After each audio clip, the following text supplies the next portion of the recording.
నమస్తే welcome to రాష్ట్రాల అభిప్రాయాలను పరిగణలోకి తీసుకోకుండా కేంద్రం ఇష్టానుసారంగా డీలిమిటేషన్ విధానంపై నిర్ణయం తీసుకుందని తెలంగాణ సీఎం రేవంత్ రెడ్డి విమర్శించారు. అసెంబ్లీలో డీలిమిటేషన్ ప్రక్రియకు వ్యతిరేకంగా సీఎం రేవంత్ రెడ్డి తీర్మానం ప్రవేశపెట్టారు. దక్షిణాది రాష్ట్రాలు మొదటి నుంచి డీలిమిటేషన్ను తీవ్రంగా వ్యతిరేకిస్తూ వస్తున్నాయని చెప్పారు. డీలిమిటేషన్పై కేంద్ర ప్రభుత్వం రాష్ట్రాల అభిప్రాయాలు తీసుకోకపోవడానికి తీవ్రంగా ఖండిస్తున్నామని చెప్పారు. 1971 నుంచి జనాభా నియంత్రణ విధానాలు దక్షిణాది రాష్ట్రాలు సమర్థవంతంగా అమలు చేశాయని, ఉత్తరాది రాష్ట్రాల్లో జనాభా నియంత్రణ జరగలేదని అన్నారు. డీలిమిటేషన్ వల్ల ఆర్థిక ప్రయోజనాలతో పాటు ఉద్యోగ ఉపాధి అంశాల్లో దక్షిణాది రాష్ట్రాలకు తీవ్ర అన్యాయం జరుగుతోంది అన్నారు. 2026 జనాభా లెక్కల ప్రకారం పార్లమెంట్ నియోజకవర్గాల పునర్విభజన చేయవద్దు అన్నారు. తెలంగాణలో అసెంబ్లీ నియోజకవర్గాల సంఖ్యను 153కు పెంచాలని, జనాభాకు అనుగుణంగా ఎస్సీ ఎస్టీ సీట్లను పెంచాలని అన్నారు. మళ్ళీ నియోజకవర్గాల పునర్విభజన చర్చ జరిగినప్పుడు ఒక రకమైన గంభీరమైన వాతావరణంతో పాటు గందరగోళ పరిస్థితులు నెలకొంటున్నాయి. దీనికి సంబంధించి దక్షిణాది రాష్ట్రాలు ఆందోళన నేపథ్యంలో తమిళనాడు రాష్ట్ర ప్రభుత్వం, తమిళనాడు ముఖ్యమంత్రి స్టాలిన్ గారు దక్షిణాది రాష్ట్రాలకు సంబంధించిన అన్ని రాజకీయ పార్టీలతో, ప్రజాప్రతినిధులతో ఒక సమావేశాన్ని ఏర్పాటు చేసి ఆ సమావేశంలో దక్షిణాది రాష్ట్రాల అందరం కూడా కలిసి ఈ ప్రాంతానికి నష్టం జరగొద్దు, ఈ ప్రాంతానికి నష్టం జరిగే కార్యక్రమాలను కేంద్ర ప్రభుత్వం ఒకవేళ చేపట్టాలనే ప్రయత్నం చేస్తే వాటిని ఖచ్చితంగా మనం ఎదుర్కోవాలి. అదేవిధంగా రాబోయే 25 సంవత్సరాలు 1975 సమయంలో శ్రీమతి ఇందిరాగాంధీ గారు రాజ్యాంగ సవరణ చేయడం ద్వారా పాత పార్లమెంటు నియోజకవర్గాల నెంబర్నే కొనసాగించారు. 2002లో అటల్ బిహారీ వాజ్పేయి గారు కూడా ఆ 25 సంవత్సరాలు పూర్తి చేసుకున్న తర్వాత ఇంకొక 25 సంవత్సరాలకు కూడా పాత విధానాన్ని కొనసాగించే విధంగా 543 పార్లమెంటు నియోజకవర్గాలనే కొనసాగించే విధంగా అటల్ బిహారీ వాజ్పేయి గారు కూడా మళ్ళీ ఒక 25 సంవత్సరాలకు ఆనాడు రాజ్యాంగ సవరణ చేయడం జరిగింది. ఇప్పుడు చట్టంలో 2026 తర్వాత జనాభాను లెక్కించి ఆ జనాభా ప్రాతిపదికన నియోజకవర్గాల పునర్విభజన జరగాలనే అంశాన్ని పొందుపరచడంతో ఈరోజు మళ్ళీ ఈ నియోజకవర్గాల పునర్విభజన చర్చనీయాంశంగా మారింది. అయితే ఈ నేపథ్యంలో ప్రభుత్వానికి, కేంద్ర ప్రభుత్వానికి సంబంధించిన కొంతమంది మంత్రులు అసలు ప్రభుత్వం, కేంద్ర ప్రభుత్వం నిర్ణయమే తీసుకోలేదు, కేంద్ర ప్రభుత్వం దగ్గర ఎలాంటి ఆలోచన ప్రతిపాదననే లేదు, మీరు ఎందుకు ఆందోళన చెందుతుండ్రు అని ఒక చర్చను లేవనెత్తడం జరుగుతుంది. అధ్యక్ష, తమరి ద్వారా తెలంగాణ రాష్ట్ర ప్రజలకే కాదు కేంద్ర ప్రభుత్వానికి కూడా ఈ సభలో ఒక తీర్మానాన్ని ప్రవేశపెట్టి ఈ సభలో ప్రాతినిధ్యం వహిస్తున్న బీఆర్ఎస్, బీజేపీ, ఎంఐఎం, సిపిఐ పక్షాలను అందరినీ కూడా ఈ తీర్మానానికి సంపూర్ణంగా మద్దతు ఇచ్చి, ఎందుకు అంటే జనాభా ప్రాతిపదికన ఒకవేళ నియోజకవర్గాల పునర్విభజన జరిగితే ఆనాడు 1971 జనాభా లెక్కల తర్వాత కేంద్ర ప్రభుత్వము జనాభా నియంత్రణ కోసం విధి విధానాలను తీసుకురావడం జరిగింది. అసెంబ్లీ వేదికగా మాజీ మంత్రి కేటీఆర్ కేంద్ర ప్రభుత్వంపై తీవ్ర స్థాయిలో విమర్శలు చేశారు. 2014 నుంచి తెలంగాణపై కేంద్రం వివక్ష చూపుతుంది అన్నారు. అసెంబ్లీలో ద్రవ్య వినియోగ బిల్లుపై మాట్లాడిన కేటీఆర్ తెలంగాణ రాష్ట్రం స్వల్ప కాలంలోనే అద్భుతమైన అభివృద్ధి సాధించింది అన్నారు. ఇది రాష్ట్ర ప్రజలందరికీ గర్వకారణమన్నారు. దశాబ్ద కాలంలో అభివృద్ధిలో మెరుపు వేగంతో దూసుకుపోయిన తెలంగాణ రాష్ట్రాన్ని కేంద్రం నిర్లక్ష్యం చేయడమే కాకుండా వరుసగా అన్యాయం చేస్తూనే వస్తోందని ఆరోపించారు. సంక్షేమంలో మానవీయ కోణాన్ని, అభివృద్ధిలో ప్రణాళికాబద్ధమైన దృక్పథాన్ని కలిపి కేసీఆర్ తెలంగాణను అగ్రగామిగా నిలిపారని చెప్పారు.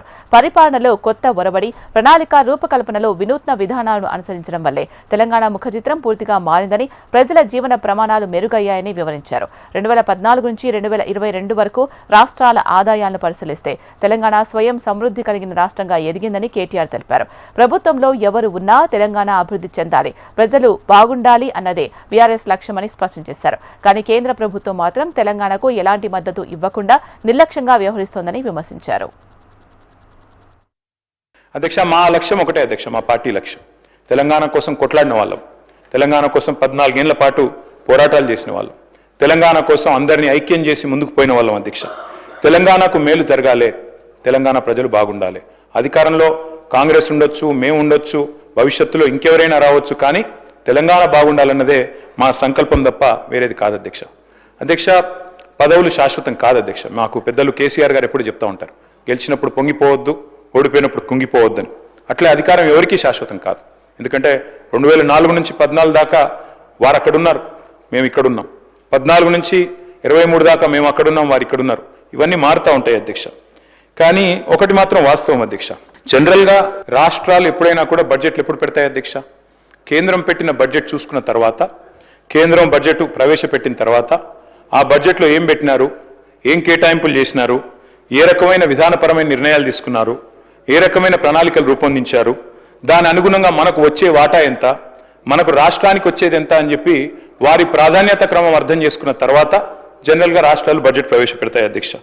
కానీ నాకు కొద్దిగా ఈ బడ్జెట్ స్పీచ్ చూస్తే, డిప్యూటీ సీఎం గారు ప్రవేశపెట్టిన బడ్జెట్ స్పీచ్ చూస్తే ఒక్కటి ఆశ్చర్యం అనిపించింది అధ్యక్ష. కేంద్ర బడ్జెట్లో మనకు జరిగిన అన్యాయం గురించి ఒక్క మాట కూడా మాట్లాడకపోవడం అనేది కొంత ఆశ్చర్యానికి, కొంత విస్మయానికి కూడా మాకు గురి చేసింది అధ్యక్ష.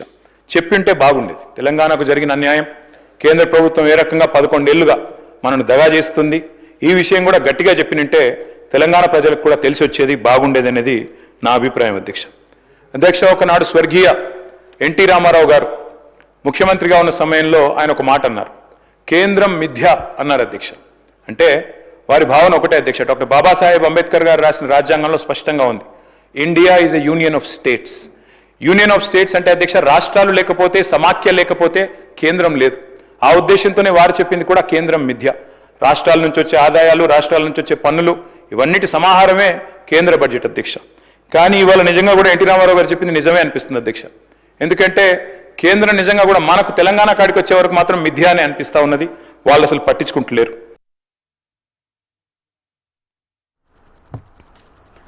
అసెంబ్లీ సాక్షిగా సీఎం రేవంత్ కేటీఆర్ మధ్య మాటల యుద్ధం జరిగింది. గతంలో బీఆర్ఎస్ ప్రభుత్వం డ్రోన్ ఎగరేత అంశంపై తనపై కక్ష సాధింపు చర్యలకు పాల్పడి జైలుకు పంపింది అన్నారు. నిజంగా కక్ష సాధింపులకు దిగితే ఆ కుటుంబంలో అందరూ జైల్లోనే ఉండేవారని సీఎం రేవంత్ రెడ్డి అన్నారు. దీనికి కౌంటర్ ఇచ్చిన కేటీఆర్, సీఎంకు అపరిమిత అధికారాలు, విచక్షణాధికారాలు ఏమీ ఉండవని, జైలుకు ప్రభుత్వాలు పంపవని, కోర్టులు పంపుతాయని కేటీఆర్ బదులిచ్చారు.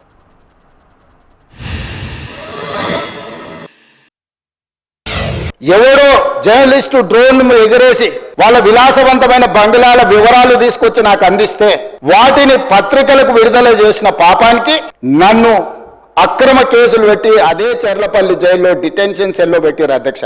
16 రోజులు నిద్రలేని రాత్రులు గడిపిన పార్లమెంట్ సభ్యుడిగా, పార్టీ వర్కింగ్ ప్రెసిడెంట్ గా అయినా నేను కక్ష చూపించలేదు అధ్యక్ష.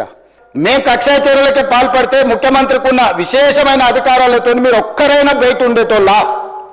ఈరోజు తెలంగాణ సమాజం అన్నిటిని గమనిస్తుంది. ఎక్కడికి వెళ్ళానని అడుగుతుంది, ఇంకెన్ని రోజులు బయట వదిలేస్తావని తీసి లోపలే. అసలు నువ్వు లోపలేస్తావనే కదా నీకు ముఖ్యమంత్రి పదవి చేసింది, నువ్వెందుకు ఇట్లా సమయం పాటిస్తున్నావు లోపలేయమంటే కూడా నేను ఏ రోజు కూడా అటువైపు పోయలేదు అధ్యక్ష. అధ్యక్ష, ఆయన ఏమైనా స్వాతంత్ర ఉద్యమం చేసి జైలుకు పోయింది అధ్యక్ష? ఏం చేసిపోయింది అధ్యక్ష జైలుకి? ఆయన ఏదో పెద్ద సానుభూతి. మేము పోలేదా జైలుకి? వరంగల్ జైలుకి నేను కూడా పోయిన తెలంగాణ ఉద్యమంలో. ఎస్, ఉన్నాం అక్కడ, బరాబర్ ఉన్నాం. మీరెందుకు పోయినరంటే నేను అడుగుతున్నా ఈరోజు. ఎస్, మీ ఇంటికి ఇవ్వాలని జూబ్లీహిల్స్ ప్యాలెస్ మీదకి ప్రైవేట్ డ్రోన్ పంపితే ఊకుంటావా? అక్కడ నీ బిడ్డనో నీ వైఫో ఉంటే వాళ్ళని ఇష్టం ఉన్నట్టు ఫోటోలు తీస్తే ఊకుంటావా? ఎవరి ఇళ్లలో పడతా వాళ్ళ ఇళ్ళ దొరబడతా, నా ఇష్టం ఉన్నట్టు చేస్తా, అరాచకం చేస్తా అంటే ఊకుంటారా అధ్యక్ష? ఇది పద్ధతేనా అధ్యక్ష? అంటే మీ కాడికి వచ్చేవరకే కుటుంబాలు, మీ కాడి కొరకు వచ్చేవరకే భార్య పిల్లలు, వేరే వాళ్ళకి లేరా అధ్యక్ష భార్య పిల్లలు? మీరు ఆనాడు ఇష్టం ఉన్నట్టు మాట్లాడినప్పుడు, లేని రంకులు అంటగట్టినప్పుడు, ఇష్టం ఉన్న సంబంధాలు మాట్లాడినప్పుడు ఆ రోజు లేవా నీతులు? చివరికి మా ఇంట్లో పిల్లల్ని కూడా తిట్టింది మీరు కాదా? ఆనాడు మా ఇంట్లో చిన్న చిన్న పిల్లల్ని పట్టుకొని, మైనర్ పిల్లల్ని పట్టుకొని బూతులు మాట్లాడింది మీరు కాదా? మీరేదో పెద్ద సానుభూతి కోసం మాట్లాడితే ఏం పని చేసిపోయినా మీరు జైలు. అయినా నేను అడుగుతున్నా, ముఖ్యమంత్రి గారు నేను అడుగుతున్నా అధ్యక్ష, జైలుకి ఎవరు పంపుతారు అధ్యక్ష? ప్రభుత్వాలు పంపుతాయా? కోర్టులు పంపుతాయి. రిమాండ్కు పంపేది మేం కాదు సార్, మీరు కాదు. ముఖ్యమంత్రి గారు హుంకరిస్తున్నారు. నేను అనుకుంటే అక్కడ ఎవరు మిగిలరు. నువ్వు ఏమనుకున్నా ఏం ఫరకు పడదు, నువ్వు ఏం చేసుకున్నా ఏం ఫరకు పడదు. నువ్వు అనుకుంటున్నావు పదవి శాశ్వతం, అధికారం శాశ్వతం, ఏది శాశ్వతం కాదు అధ్యక్ష. నేను కోరుతా ఉన్నా, ముఖ్యమంత్రికి అపరితమైన అధికారాలు ఉండవు. ఎవరిని పడితే వారిని జైలుకు పంపే అధికారం ఉండదు, కోర్టులకు ఉంటది.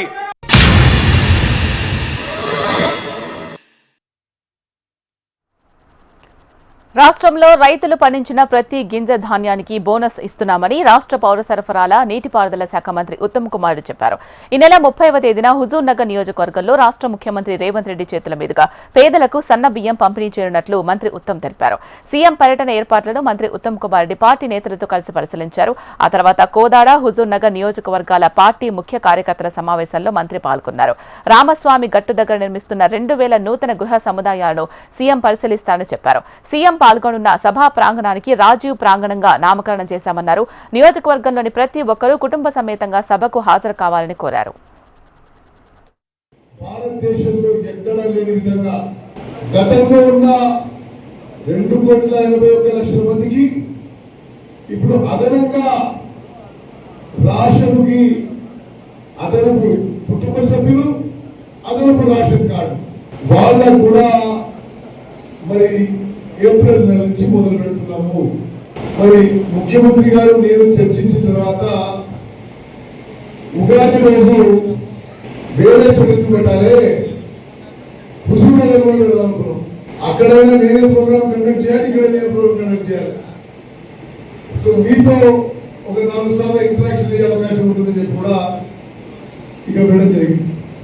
రాష్ట్ర వ్యాప్తంగా రాష్ట్రంలో సన్న బియ్య కార్యక్రమము ఉగాది రోజు 30 తారీఖున హుజూర్ నగర్ లో మన ఊరిలో మొదలు పెడుతున్న విషయం దయచేసి గమనించారు. సీఎం రేవంత్ రెడ్డి బీఆర్ఎస్ పై విమర్శలు మానుకొని ప్రజల కోసం పనిచేయాలని సూచించారు. ఎమ్మెల్యే కౌశిక్ రెడ్డి బీఆర్ఎస్ పై ఏడుపు మాని 6 గ్యారంటీలు అమలు చేయడంపై దృష్టి పెట్టాలి అన్నారు. తన పాలన రెఫరెండంగా ఎన్నికలకు వెళ్తారన్న సీఎం రేవంత్ కు ఎమ్మెల్సీ ఎన్నికల్లో తీర్పు చెప్పారని అన్నారు. రాష్ట్రంలో శాంతి భద్రతలు క్షీణించాయని సీఎం రేవంత్ దీనిపై సమాధానం చెప్పాలని డిమాండ్ చేశారు కౌశిక్ రెడ్డి.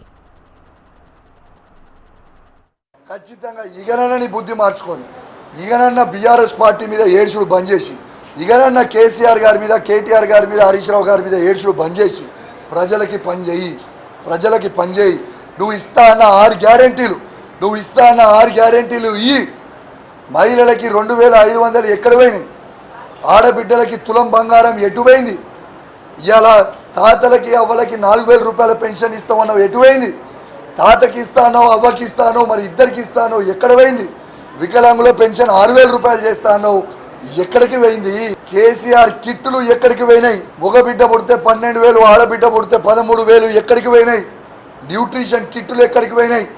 కంటి వెలుగులు ఎందుకు బంద్ చేసిర్రు? ఇవన్నీ చెయ్యిరి, మీరు ప్రామిస్ చేస్తేనే చెయ్యిరి. ఈ విమర్శలు బంద్ చేయి, ప్రజలకి పని చేయి.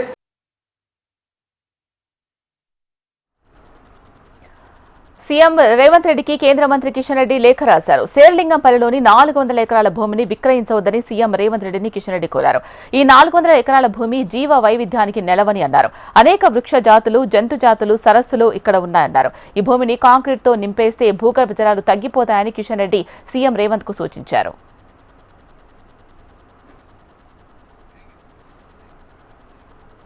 రంగారెడ్డి జిల్లా అల్మాస్గూడలో ఉద్రిక్తత నెలకొంది. బోయపల్లి కాలనీలో హైడ్రా కూల్చివేతలు కొనసాగుతున్నాయి.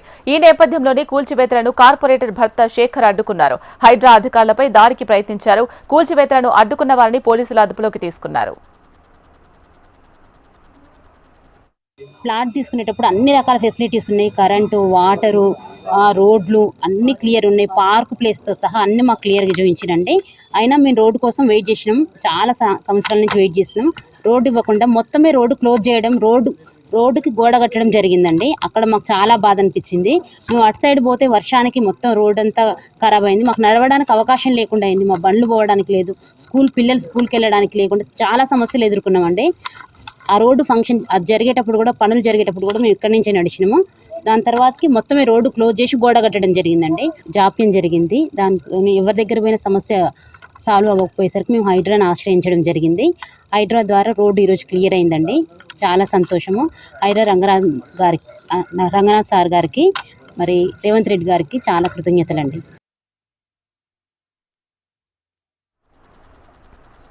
2027 డిసెంబర్ నాటికి పోలవరం ప్రాజెక్టును పూర్తి చేస్తామని ఏపీ సీఎం చంద్రబాబు చెప్పారు. పోలవరం ప్రాజెక్టు సందర్శనలో భాగంగా నిర్వాసితులతో ముఖాముఖి నిర్వహించారు. వారి సమస్యలను అడిగి తెలుసుకున్నారు. ఆ తర్వాత అధికారులతో పోలవరం ప్రాజెక్టు పనులపై సమీక్షించారు. అంతకుముందు ఏరియల్ వ్యూ ద్వారా ప్రాజెక్టు ప్రాంతాన్ని చంద్రబాబు పరిశీలించారు. ప్రాజెక్టు పూర్తి చేయగలమనే ధైర్యంతో ముందుకు వెళ్లామని, 73% పనులు పూర్తి చేశామని అన్నారు. ఇప్పటివరకు 82 సార్లు వర్చువల్ గా సమీక్ష నిర్వహించామన్నారు. 829 కోట్ల నిధులు నిర్వాసితుల ఖాతాలో వేసిన ఘనత మా ప్రభుత్వానిది అన్నారు. ప్రాజెక్టు నిర్మాణంలో ఆలస్యం వల్ల హైడల్ ప్రాజెక్టు వ్యయం భారీగా పెరిగింది అన్నారు. గోదావరి నదీ జలాల్లో ప్రతి సంవత్సరం 2000 టీఎంసీల నీరు సముద్రంలో కలిసిపోతున్నాయని, వాటిలో 400 టీఎంసీలను సద్వినియోగం చేస్తే రాష్ట్రాన్ని కరువు రహితం చేయవచ్చని చంద్రబాబు చెప్పారు. 26 పూర్తి చేస్తాం. డయాఫ్రమ్ వాల్ 31 డిసెంబర్ 25 పూర్తి చేస్తాం ఈ ఇయర్. అదర్ వర్క్స్ అన్ని డిసెంబర్ 26 పూర్తి చేస్తాం. చిన్న పెద్ద వర్క్లన్నీ కూడా డిసెంబర్ 26 కాకుండా నేనేమన్నా జూన్ పూర్తి చేయమన్నాను. లెఫ్ట్ కనెక్టివిటీస్ అది కూడా 26 జూన్ పూర్తి చేస్తాం. 26 జూన్ కదవుతుంది. రైట్ కనెక్టివిటీస్ చాలా వరకు అయిపోయినాయి. ఇది కూడా 26కు జూన్ పూర్తి చేస్తాం. ఇవన్నీ అయిన తర్వాత ఇక్కడ ఒక్క ఈసీఆర్ఎఫ్ క్యాప్ 2 మెయిన్ డ్యామ్, ఈ డ్యామ్ మాత్రం 2027 డిసెంబర్ పెట్టారు. దీన్ని ఇప్పుడు నేను రివ్యూ చేశాను. అన్లెస్ టెక్నికల్ పీపుల్ ప్రాబ్లం ఉంటే తప్ప 27 జూన్కే పూర్తి చేయమన్నాం. జూన్ కాకుండా ఏప్రిల్కే. ఎందుకంటే మనకు జూలైలో గోదావరి పుష్కరాలు వస్తాయి. పుష్కరాల సమయానికి ఈ ప్రాజెక్టు పూర్తి అయితే అంత మునిపే జాతికి అంకితం చేస్తే చాలా ఉపయోగపడుతుంది. ఒకవేళ బలమైనటువంటి ఈ యొక్క టెక్నికల్ ప్రాబ్లమ్స్ ఉంటే అటు ఇటు కొంచెం లేట్ అవుతుంది. అదర్వైజ్ పూర్తి చేస్తాం. ఇది కాకుండా ఇక్కడికి వచ్చినప్పుడు మొత్తం phase 1A, phase 2 1B, 1A 1B ఇవన్నీ పీడిఎఫ్లు కానీ ల్యాండ్ ఎక్విజిషన్ కానీ జరగాలి. ఇప్పటి వరకు ల్యాండ్ ఎక్విజిషన్ అయితే చాలా వరకు పూర్తి చేశారు. ఇంకా కొంత ల్యాండ్ అక్వైర్ చేయాల్సిన అవసరం ఉంది. ఇందులో ఒకసారి చూసినప్పుడు ఫేజ్ 1A మొత్తం ఇంకా 972 కోట్లు ఖర్చు పెడితే ఏపీ జీవనాడి పోలవరం ప్రాజెక్టును 2027 డిసెంబర్ నాటికి పూర్తి చేయడమే లక్ష్యంగా ప్రభుత్వం ముందుకు పోతుందని ఏపీ జలవనరుల శాఖ మంత్రి నిమ్మల రామానాయుడు చెప్పారు. స్కెడ్యూల్ ప్రకారం పోలవరం ప్రాజెక్టు పనులు జరుగుతున్నాయని చెప్పారు. గత ప్రభుత్వం పోలవరం ప్రాజెక్టు పనులు నిలిపివేసిందని ఆరోపించారు. ప్రాజెక్టుకు సంబంధించిన నిధులు పక్కదారి మళ్లించి పబ్బం గడుపుకున్నారని ఆరోపించారు. పోలవరం ప్రాజెక్టు పనులు పూర్తి చేసి ఆంధ్రప్రదేశ్లో త్రాగు సాగు కష్టాలు తీర్చడమే కూటమి ప్రభుత్వం లక్ష్యమన్నారు.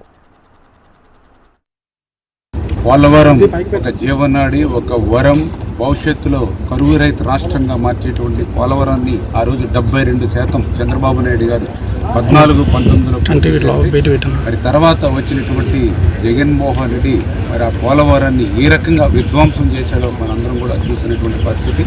మళ్ళీ ప్రజల ఆశీర్వాదంతో వచ్చినటువంటి ప్రభుత్వం ముఖ్యమంత్రిగా ప్రమాణ స్వీకారం చేసినటువంటి మొదటి 5 రోజుల్లోనే చంద్రబాబు నాయుడు గారు పోలవరానికి క్షేత్రస్థాయి పర్యటనకి రావడమే కాకుండా ఫస్ట్ విజిట్ పోలవరం పెట్టుకున్నారని అంటే పోలవరానికి చంద్రబాబు నాయుడు గారు ఇస్తున్నటువంటి ప్రాధాన్యత ఏంటనేది మనందరికీ అర్థమవుతున్నటువంటి పరిస్థితి. అంతేకాకుండా ఆయన పోలవరం మీద ప్రతి 15 రోజులకి 20 రోజులకి డిపార్ట్మెంట్గా మాతో పాటు కూడా రివ్యూ చేసి మొన్న కూటమి నాయకులు దౌర్జన్యాలకు పాల్పడుతున్నారని వైసీపీ ఎమ్మెల్సీ బొత్స సత్యనారాయణ ఆరోపించారు. నిష్పక్షపాతంగా వ్యవహరించాల్సిన పోలీసులు కూటమి నేతల దుర్మార్గాలకు వంత పాడుతున్నారని అన్నారు. ఏపీని మరో బీహార్లా తయారు చేస్తున్నారని బొత్స సత్యనారాయణ ప్రశ్నించారు.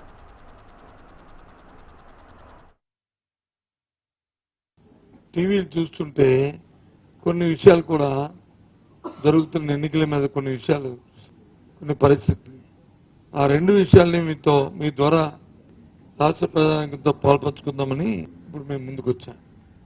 నిన్న మొన్న వచ్చిన విషయం ఏంటంటే రాష్ట్ర ప్రభుత్వం మళ్ళీ విశాఖపట్నంలో ఉన్న అత్యంత విలువైన సుమారు 13 ఎకరాల దగ్గర మన బీచ్ పక్కన ఉన్న విలువైన భూమిని మళ్ళీ లులు సంస్థకి ఇవ్వాలని అని ఒకటి చూశాను.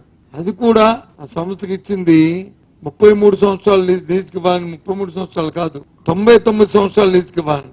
లీజు కూడా సంవత్సరానికి 50 లక్షల, ఎకరాకి 50 లక్షల రూపాయలకి లీజుకి ఇవ్వాలని. వైసీపీ హయాంలో ఏపీ నుంచి వెళ్లిపోయిన లూలు గ్రూప్ తిరిగి ఏపీకి రానుంది. విశాఖలో లూలు గ్రూప్ తమ మాల్ను ఓపెన్ చేయనుంది. ఇందుకు సంబంధించి ప్రభుత్వం ఉత్తర్వులు జారీ చేసింది. వైసీపీ హయాంలో వెనక్కు వెళ్లిన లూలును తిరిగి ప్రారంభించేందుకు కూటమి ప్రభుత్వం వచ్చిన తర్వాత జనవరిలో చంద్రబాబును కలిశారు లూలు చైర్మన్. లూలును తిరిగి విశాఖలో ఏర్పాటు చేసేందుకు స్టేట్ ఇన్వెస్ట్మెంట్ ప్రమోషనల్ బోర్డులో నిర్ణయం జరగగా 13.83 ఎకరాల ల్యాండ్ తిరిగి కేటాయిస్తూ ఉత్తర్వులు జారీ చేసింది ప్రభుత్వం.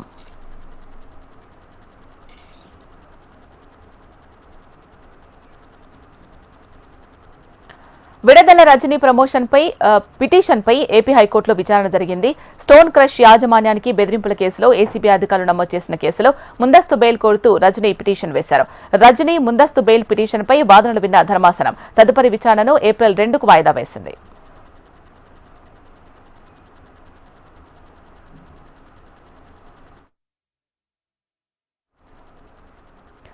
ఎస్ఎల్బీసీ సహాయక చర్యలు వేగవంతం చేసేందుకు రాష్ట్ర ప్రభుత్వం ప్రత్యేక అధికారి ఐఏఎస్ శివశంకర్ లోతేటిని నియమించింది. టన్నెల్లో కొనసాగుతున్న సహాయక బృందాల ఉన్నతాధికారులతో సమీక్షా సమావేశం నిర్వహించిన శివశంకర్ అధికారులకు పలు సలహాలు, సూచనలు అందించారు. కేంద్ర, రాష్ట్ర ప్రభుత్వాలకు చెందిన సహాయక బృందాలు 34 రోజులుగా నిరంతరం సహాయక చర్యలో పాల్గొంటున్నట్లు, ప్రతిరోజు 3 షిఫ్టుల్లో 600 మంది సిబ్బంది సహాయక చర్యలో పాల్గొంటున్నారని, పూర్తి స్థాయి సమన్వయంతో సహాయక చర్యలు వేగంగా కొనసాగుతున్నట్లు తెలిపారు. టన్నెల్లో చిక్కుకున్న వారి ఆచూకీ తెలుసుకునేందుకు కేరళకు చెందిన ప్రత్యేక శిక్షణ పొందిన క్యాడోవర్ డాగ్స్ ను మరోసారి సొరంగంలోకి పంపినట్టు తెలిపారు. ఎస్ఎల్బీసీ టన్నెల్ దగ్గర రెస్క్యూ ఆపరేషన్ సంబంధించి గౌరవ ముఖ్యమంత్రి వర్యులు అలాగే చీఫ్ సెక్రటరీ గారు నన్ను ఇక్కడ స్పెషల్ ఆఫీసర్గా వేయడం జరిగింది ఈ రెస్క్యూ ఆపరేషన్స్ కోసం. అందులో భాగంగా ఇక్కడ special chief secretary disaster management Arvind సార్కి రిపోర్ట్ చేయడం జరిగింది. వెంటనే ఇక్కడ మొత్తం పనిచేస్తున్న వింగ్స్ అందరితో కూడా కోఆర్డినేట్ చేసి రివ్యూ చేసి ఇక్కడ ఏవైతే ఈ ఎక్స్కవేషన్ యాక్టివిటీస్ ఉన్నాయో వీటన్నిటిని కూడా స్పీడప్ చేయడం జరుగుతుంది. 3 షిఫ్టుల్లో సుమారు 11 వింగ్స్ పనిచేస్తున్నాయి. ఎన్డీఆర్ఎఫ్, ఎస్డీఆర్ఎఫ్, ఆర్మీ, ముఖ్యంగా సింగరేణి కాలరీస్, అలాగే South Central Railway, Hydraa, Kerala police ఇలా. టన్నెల్ ప్రమాదం జరిగిన రోజు నుంచి నిరంతరాయంగా సహాయక చర్యలు కొనసాగుతున్నాయని, సహాయక చర్యల్లో భాగంగా సొరంగంలో ఉన్నటువంటి మట్టిని, టీబీఎం భాగాలను, ఊట నీటిని ఎప్పటికప్పుడు తొలగిస్తూ సహాయక చర్యలు వేగవంతం చేస్తున్నట్టు తెలిపారు. టన్నెల్ లోపల సహాయక చర్యల ద్వారా వెలువన్న వ్యర్థ పదార్థాలను ఎప్పటికప్పుడు లోకో ట్రైన్ ద్వారా బయటకు తరలిస్తున్నట్టు తెలిపారు. నిరంతరాయంగా వస్తున్న ఊట నీటిని అత్యధిక సామర్థ్యం గల పంపుల ద్వారా బయటకు తరలిస్తున్నట్లు వివరించారు. సహాయక చర్యల్లో పాల్గొంటున్న సహాయక సిబ్బందికి కావలసిన ఆహారం, వసతి, ఆరోగ్యం తదితర సదుపాయాలను కల్పిస్తూ వాటిపై నిరంతరం పర్యవేక్షణ జరుపుతున్నట్లు తెలిపారు. భారతదేశం ధర్మశాల కాదని కేంద్ర హోంమంత్రి అమిత్ షా అన్నారు. ఇమిగ్రేషన్, విదేశీయుల బిల్లు 2025పై లోక్సభలో చర్చ జరిగింది. దీనిపై విపక్షాల ప్రశ్నలకు కేంద్ర హోంమంత్రి అమిత్ షా సమాధానమిచ్చారు. జాతీయ భద్రతకు ముప్పు కలిగించేవారిని దేశంలోకి ప్రవేశించడానికి అనుమతించారన్నారు. ఎవరైనా దేశ అభివృద్ధికి తన వంతు సహకారం అందించడానికి వస్తే వారికి ఎల్లప్పుడూ స్వాగతం ఉంటుందని అమిత్ షా అన్నారు. వందే భారత్ రైల్ సర్వీస్ తొలిసారి కశ్మీర్ లోయలో కూడా అందుబాటులోకి రానుంది. ఏప్రిల్ 19న కట్రా, శ్రీనగర్ మధ్య ప్రత్యేక వందే భారత్ రైల్వే సర్వీసును ప్రధాని మోడీ ప్రారంభించనున్నారు. దీంతో పాటు జమ్మూ కాశ్మీర్లోని చీనాబ్ నదిపై నిర్మించిన ప్రపంచంలోనే అత్యంత ఎత్తైన రైల్వే వంతెనను సందర్శించనున్నట్లు తెలుస్తోంది. తొలుత ఈ రైలు కట్రా నుంచి శ్రీనగర్ల మధ్య నడవనుందని, జమ్మూ రైల్వే స్టేషన్ విస్తరణ పనులు పూర్తయిన తర్వాత అక్కడి నుంచి శ్రీనగర్కు దాని సేవలు విస్తరిస్తారని తెలుస్తోంది. బంగారం స్మగ్లింగ్ కేసులో అరెస్టైన కన్నడ నటి రన్యారావు బెయిల్ పిటిషన్పై బెంగళూరులోని సెషన్స్ కోర్టు విచారణ చేపట్టింది. ఆమెకు బెయిల్ మంజూరు చేసేందుకు న్యాయస్థానం నిరాకరించింది. ప్రస్తుతం తమ కస్టడీలో ఉన్న రన్యారావును అధికారులు విచారిస్తున్నారు. అయితే బెయిల్ కోసం ఆమె హైకోర్టును ఆశ్రయించే అవకాశం ఉన్నట్లు సంబంధిత వర్గాలు వెల్లడించాయి. అయితే ఇదే కేసులో తాజాగా మరో వ్యక్తిని పోలీసులు అరెస్ట్ చేశారు. సాహిల్ జైల్ అనే వ్యక్తి గోల్డ్ డీలర్గా వ్యవహరించాడు. రన్యారావు అక్రమంగా బంగారాన్ని రవాణా చేసేందుకు సాహిల్ సహకరించాడు. అంతేకాకుండా గతంలోనూ 2 సార్లు ఆమెకు సాయం చేశాడని డీఆర్ఐ అధికారుల దర్యాప్తులో తేలింది. అందుకు సంబంధించిన ఆధారాలను స్వాధీనం చేసుకున్నారు.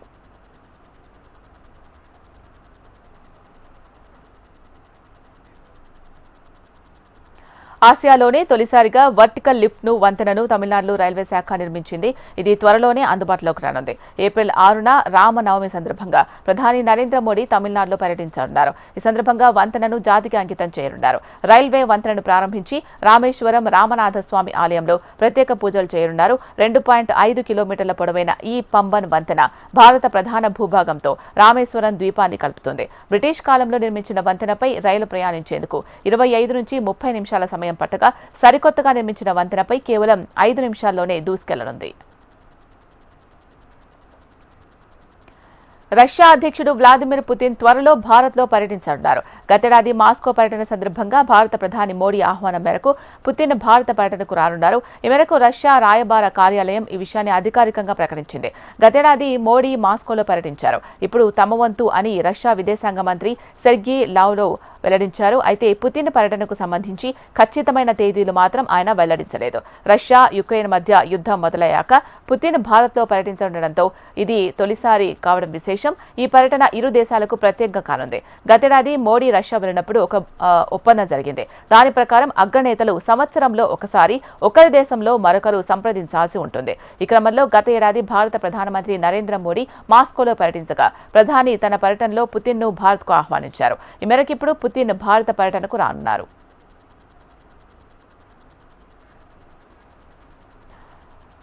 దేశీయ స్టాక్ మార్కెట్లు లాభాల్లో ముగిశాయి. ఆటో దిగుమతులపై 25% టారిఫ్లు విధిస్తామని అమెరికా అధ్యక్షుడు డొనాల్డ్ ప్రకటించడంతో ఈ ఉదయం మార్కెట్లు నష్టాల్లో మొదలయ్యాయి. బ్యాంకింగ్ రంగంలో కొనుగోలు కనిపించాయి.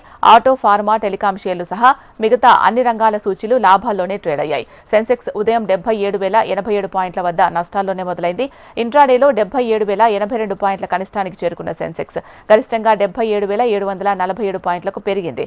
చివరలో 317 లాభంతో 77,606 వద్ద ముగిసింది. ఇక నిఫ్టీ 105 పాయింట్లు లాభపడి 23,591 వద్ద స్థిరపడింది.